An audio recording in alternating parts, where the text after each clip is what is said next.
You got this, you got this, you got this. Let's learn tonight. Hi, I'm Hallie. Welcome to You Got This. Today, let's talk about something many people find difficult. Speaking up for yourself. Have you ever walked away from a conversation and thought, "Oh, I wish I'd said something"? Or can you remember a time when someone asked you to do something that you really didn't want to do, but you said yes and did it anyway? Or maybe a time someone talked over you and you didn't say anything. If that sounds familiar, you're not alone. It's not always easy to speak up, but the good news is that it's something we can all learn. Today, let's look at some simple ways to speak up, stay calm, and say what you think, all while making sure to listen to the other person and respect them too. By the end of this video, you'll have some simple ways to speak up with confidence. So grab a coffee, get comfortable, and let's get started. What is assertive communication? You'll learn on the next slide that it's the one that's just right. Quite simply, it's about respect. Respect for yourself and other people. It's about speaking up, staying calm, and saying what you think, while making sure that you respect and listen to the other person too. That's assertive communication, and it's all because we all matter. We all have different ways of communicating, and here are 3 of them. Too soft or passive, too angry or aggressive, and just right, assertive. Passive people often stay quiet, even when they have something to say. Aggressive people, they usually want things their own way. They blame others, talk over people, and interrupt. Assertive people keep things calm and respectful. They say what they think and listen to others too. Which one sounds most like you? Remember, we both matter. It's toolbox time. Your assertive toolbox. You don't need to change who you are. Sometimes just a few simple tools can make all the difference. Here are some of these tools. The first tool is speak up. Say what you think. The second one is stay calm. Take a deep breath and think before you answer. The third tool is listen. Good communication means listening as well as talking. And the last tool is say no. It's okay to say no when something doesn't feel right for you. The more you practice, the easier they become. Small tools, but big difference. Assertive communication isn't just for work. It's something we use every day. At home, it helps us to talk about how we feel, to ask for help, or work through problems together. At work, it helps us ask questions, share ideas, and speak up if we need help.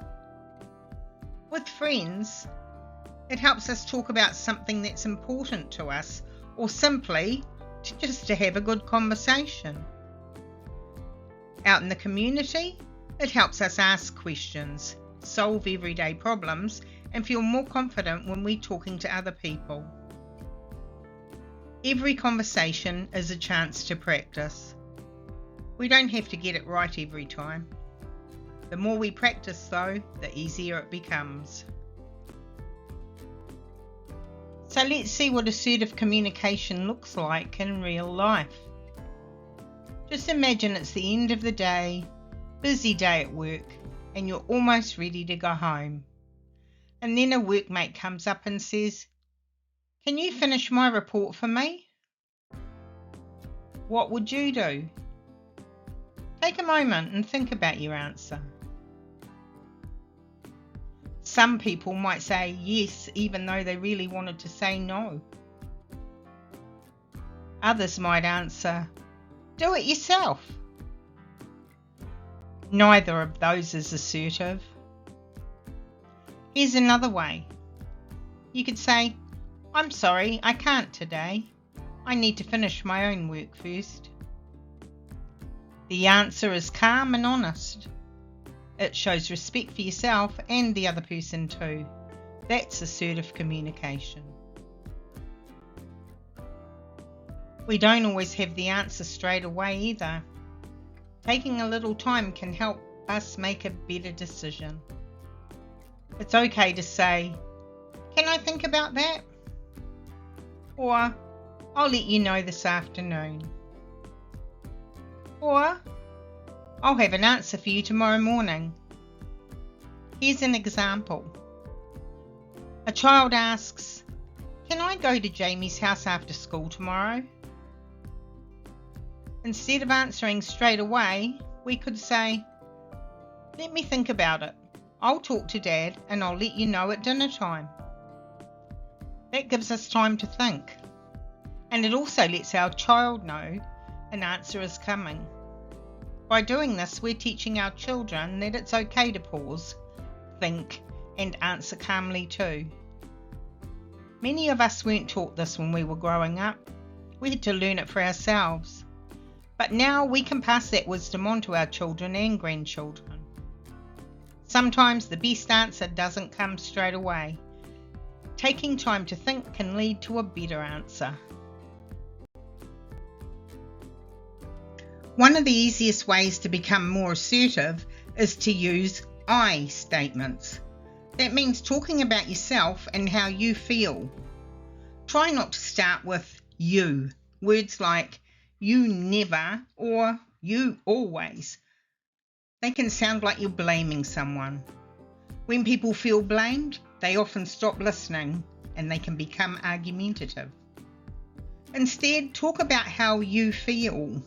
For example, instead of saying, you never listen, try saying, I feel upset when I'm interrupted. Or instead of saying, you always leave it to me, try saying, I feel tired, I need some help. Can you hear the difference? One answer blames and the other explains. I statements help people understand how we're feeling without making them feel attacked. They keep the conversation calmer and make it easier to work things out together. Saying no isn't always easy, but it's one way we can set a boundary. A boundary is a limit we set. It helps other people know what is okay for us and what isn't. It took me many years to learn this. I wanted to help everyone and keep everyone happy. Looking back, I forgot to look after one important person, myself. It wasn't until much later in life that I realised saying no doesn't mean that I'm being selfish. It means I'm looking after myself too. When we respect our own boundaries, it's easier for other people to respect them too. Here are a few simple ways to say no. I can't today. That doesn't work for me. I need some time. A kind and honest answer is enough. When someone keeps asking, sometimes people don't accept our answer the first time. They ask again because they're hoping we'll change our mind. One simple way to handle this is to calmly repeat the same answer. That's called the broken record technique. It has a funny name, but it's very easy to use. Let's look at an example. A co-worker asks, "Can you stay late tonight?" And you reply, "I'm sorry, I can't tonight." A few minutes later, the co-worker asks again, "It'll only take 30 minutes." And you answer, I understand, but I can't tonight. Then the co-worker gives it one more chance. Please, I really need your help. You can just smile and say, I know it's important, but I can't tonight. Did you notice something? The words changed a little, but the answer stayed the same. You stayed calm, kind, and respected yourself. Sometimes we don't need to explain anymore. We just need to calmly repeat our answer. A calm and respectful answer is enough. Saying no doesn't always end the conversation. Sometimes people ask again. They might try to change your mind. That's okay. It doesn't mean you've done anything wrong. Let's look at a few examples. Someone says, but it's only this once. You can say, I understand, but my answer is still no. Then they try, you're being selfish. You can say, I'm looking after myself too. Then they might say, I'll be upset if you don't. And you can reply, I'm sorry you feel that way. Did you notice? The answers are calm, kind, and you don't need to argue. You don't need a long explanation either. A kind and honest answer is enough. The other person is responsible for how they feel, and you are responsible for what you say. So stay calm, stay kind, and stay true to your decision. It's also okay to disagree. We don't have to agree with everyone. It's okay to see things differently. The important thing is how we share our opinion. When we disagree, it's easy to say, you're wrong, or that's a bad idea. Those words can stop the conversation quickly. There is another way. We can respect the other person's opinion and still share our own. We might say, I see it differently. Or, I understand your point, but I have another idea. Here's an example. Your friend says, oh, I think we should cancel the holiday. But you don't agree. You could say, I understand why you feel that way, but I'd still like to go. Can we talk about other options? Did you notice nobody had to be right? Both people had a chance to share their ideas. That's how good conversations grow. We can disagree and still be kind. Now it's your turn to practice. Situation 1. You're at home and your partner says, can you do the dishes? I don't feel like it. You've already cooked dinner. What would you say? Think about what you would say.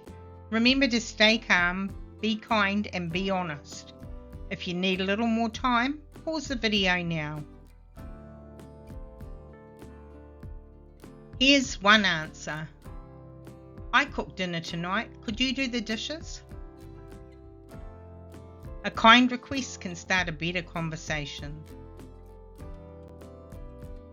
Situation 2. Your manager says, can you stay 2 more hours today? And you already have plans after work. What would you say? Think about what you'd say. Remember to stay calm, kind, and be honest. And pause the video if you need a little extra time.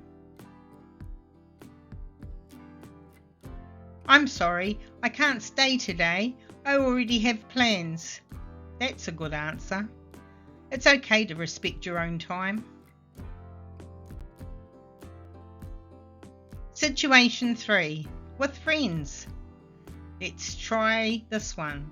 Your friend says, come on, everyone's going. But you don't want to go. What would you say? Think about it. And remember, stay calm, be kind, and be honest. And if you need more time, pause the video now. Here's one answer.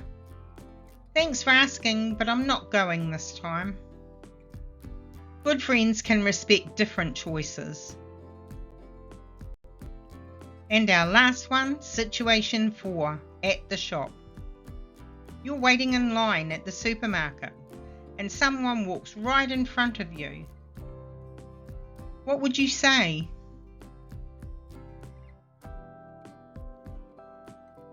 Remember, calm, kind and honest.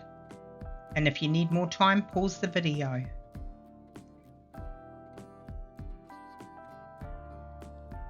Here's one answer. Excuse me, I think I was next. Speaking up can be calm and respectful. Remember, there isn't just one perfect answer to these situations. We're all different. The important thing is to stay calm, be kind, and be yourself. The more you practice, the easier it becomes. You got this. Take a moment to look at this checklist and think about everything you've learnt today. How many of these can you tick? I understand what assertive communication is. I can say no kindly. I know it's okay to pause before I answer. I can use I statements. I know boundaries help me look after myself. I can stay calm when someone asks again. I can handle pushback with respect. I can disagree kindly. I know there isn't just one perfect answer.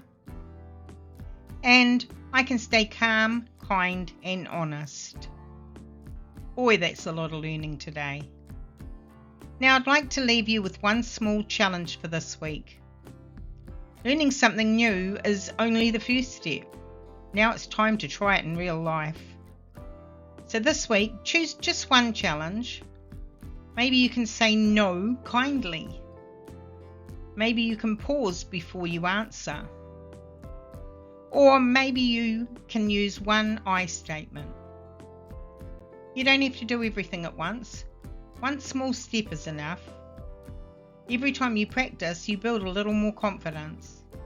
I'd love to hear how you get on, so please let me know in the comments. Congratulations, you've finished the assertive communication module.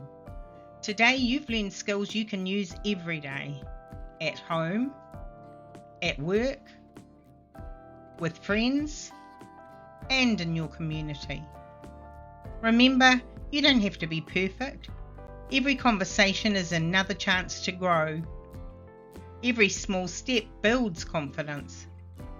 Keep using your communication checklist. Stay calm, be kind, be honest, and respect yourself, all while respecting the other person. Keep your message clear. Thank you for learning with me today. I hope you enjoyed this lesson. I'd really appreciate it if you could like this video and subscribe to the channel. It helps more people find these lessons and helps me to keep creating new ones for you. If you'd like to support my work, you can also buy me a coffee.